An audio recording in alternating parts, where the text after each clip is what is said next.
राधे राधे दोस्तों, जय श्री कृष्णा। तो दोस्तों, मैं नार सिंह फिर से आ गया एक नए ब्लॉग के साथ। तो दोस्तों, स्वागत है आपका मेरे यूट्यूब चैनल नार सिंह बनीता ब्लॉग में। तो दोस्तों, ब्लॉग कहीं भी स्किप मत करना, पूरा देखना है आपने। फुल एंजॉय कराएंगे राधा कृष्ण राधा रानी के। सिर्फ ज्ञान। तो भगवान कोशिशें कर रहे थे कि इसको प्रेम तत्व कैसे समझाऊं मैं, पर मौका नहीं मिल रहा था। एक दिन भगवान राजकाज के कार्य खत्म करके अपने कमरे में आते हैं। उनके कमरे में एक बड़ी सी खिड़की थी, और कई ऐसे घर होते हैं ना जिनकी खिड़कियों से पूरा शहर दिखता है। यानी एक ही घर नहीं दिख रहा, पर आपको ऊपर से सब कुछ दिखता है, कई छत में से दिखता है। तो भगवान की जो खिड़की थी कमरे की, उससे यमुना नदी का तट दिखता था, वृंदावन वाला। आज भगवान को वृंदावन की बहुत याद आ रही है। यहाँ कई ऐसे होंगे जिनके बच्चे बाहर पढ़ते होंगे, तो हमें बच्चों की याद तो आती ही है, या बच्चों को आपकी याद तो आती है, रोजाना ही आती है। लेकिन कभी कभी ऐसा होता है बहुत याद आती है, यानी उस दिन वो दिख जाए, वो मिल जाए आज बस। कभी कभी ऐसा होता है। भगवान के लिए आज वही दिन था। भगवान को वृंदावन की इतनी याद आ रही है कि आज उनको ऐसा लग रहा है कोई मुझे दिख जाए।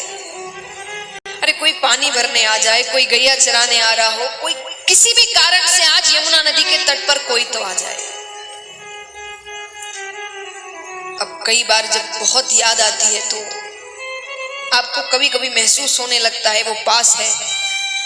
तो एक लीला हो, भगवान यमुना नदी के तट पर एक टक देख रहे हैं। अब भगवान को आए तो कई वर्ष हो गए, तो कई नए ग्वाले आ गए हैं, तो वो गैया चराकर घर लौट रहे थे। तो भगवान कहते, अरे ये तो वही समय है जब मैं, श्री दामा, मुद मंगल, हम सब गैया चराकर घर लौटते थे।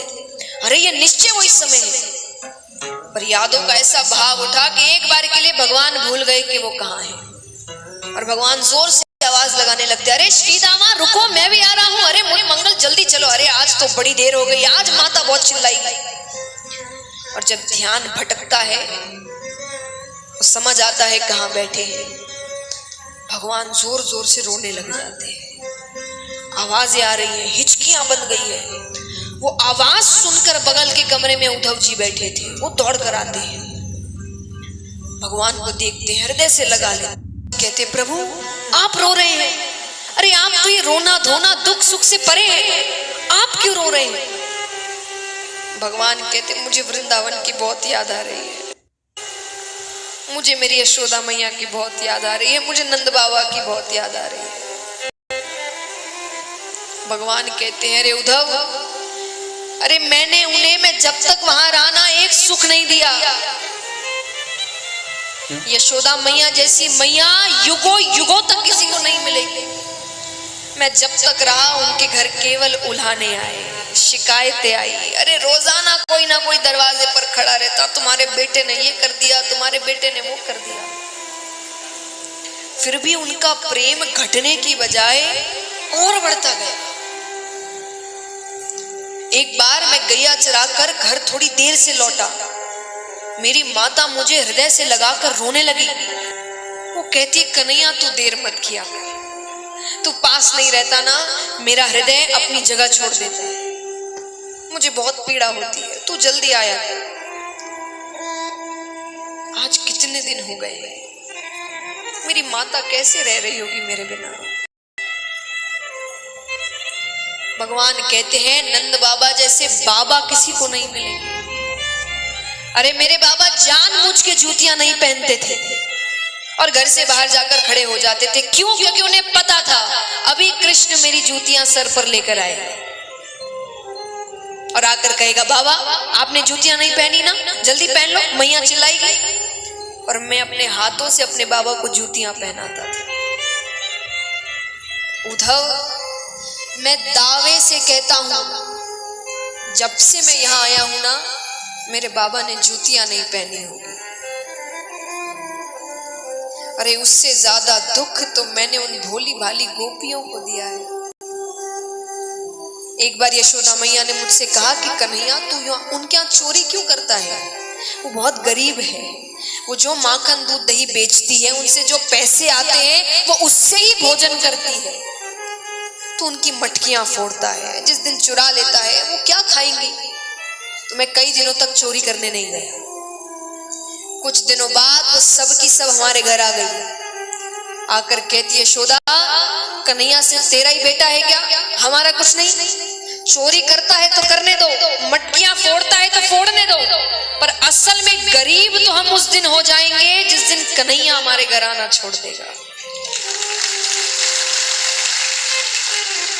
अरे भोजन तो उस दिन नहीं करते जिस दिन वो घर चोरी करने नहीं आता। कभी मत कहना हम गरीब हैं, वो जब तक पास है हमसे ज्यादा अमीर कोई नहीं है। भगवान कहते हैं उससे भी ज्यादा दुख मैंने अपनी राधे को दिया है, कितना प्यार किया उससे, मैंने सबसे ज्यादा दुखी उसे दिया। भगवान कितनी देर तक राधे राधे राधे कहकर रोने लगे। सोचिए यहाँ कितने हैं जिनकी आंखों में आंसू आ गए हैं। उद्धव जी पर इतना सा भी असर नहीं पड़ा। उद्धव जी कहते प्रभु इतना ही था तो आप उन अनपढ़ गवार ब्रजवासियों को ज्ञान से समझा सकते थे। अनपढ़ गवार, भगवान कहते तुम्हें कैसे पता वो अनपढ़ है, वो कहाँ गुरुकुल गए होंगे, उनका काम तो दूध दही बेचना है। भगवान कहते ऐसे तो मैं भी एक ही वर्ष गुरुकुल गया, एक वर्ष में कोई कितना सीख लेगा। आप बच्चे को क्लास 1 में डालो वो सीख गया जिंदगी भर। भगवान कहते हैं मैंने एक वर्ष में गुरुकुल मेरा, मैं कितना सीख लूंगा फिर। उद्धव जी कहते अरे प्रभु ज्ञान की शुरुआत ही आपसे होती है, आप ही ज्ञान है। भगवान समझ गए ये मौका अच्छा है। भगवान ने कहा सही कहा, मैं ना कर सका, मैं ना समझा सका उन्हें, तुम जाओ, तुम ब्रज जाओ, नंद बाबा से मिलो, यशोदा मैया से मिलो, गोपियों से मिलो और उनको समझाओ कि ये रोना धोना प्यार ये सब छोड़े और ज्ञान मार्ग पर चले। अब उद्धव जी को इतना भरोसा है अपने ज्ञान पर, उन्होंने कहा ठीक है। भगवान ने कहा पर वस्त्र बदल के जाओ। भगवान ने उन्हें अपना पीतांबर दिया, अपना मुकुट दिया, अपने कुंडल दिए।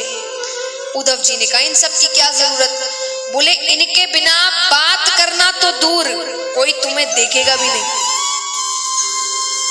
इस वजह से, इन चीजों की वजह से, मेरी सुगंध से उन्हें एक बार के लगेगा मैं आ गया, तो वो आंख उठाकर तुम्हें देखेंगे। ठीक है, जाते हैं, वृंदावन पहुंचते हैं। कुछ गोपियां जा रही थी, उससे कहा ये नंद बाबा का घर कौन सा है। गोपी ने कहा मथुरा से आए हो, तुम्हें कैसे पता। अरे मथुरा वासी पूछते हैं, वरना इस ब्रज में कृष्ण का घर किसी को ना पता हो ऐसा हो सकता है क्या। गोपियों ने कहा ये जो जल जा रहा है ना नीचे बहता हुआ, इसके साथ साथ जाओ, ये जहां जाकर रुकेगा वो नंद बाबा का घर है। गोपियां कहती है इसको साधारण जल मत समझना, ये जब से तुम हमारे कृष्ण को लेकर गए हो ना, तब से नंद बाबा और यशोदा मैया के जो अश्रु जल बह रहे हैं ना, ये वो जल है।